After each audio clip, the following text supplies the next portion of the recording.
Guys, welcome sa isa naman malaman series sa aming buhay. For today's video, magluluto tayo ng Bistek Tagalog. Minudukat, why not? Marinate muna natin yung baboy sa kalamansi.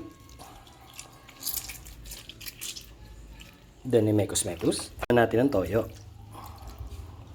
Then, mekos-mekos natin. Malinis kamay ko nagugas ako.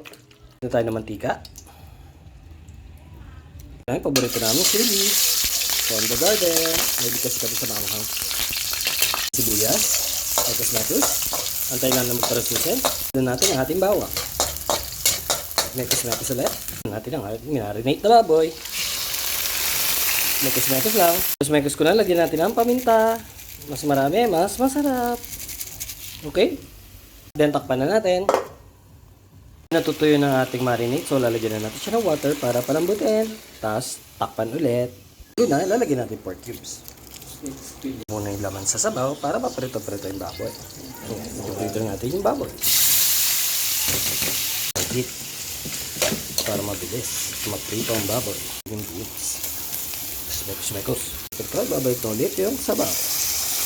Tapos, takpan at pakuloy. Ito ang ating white onions.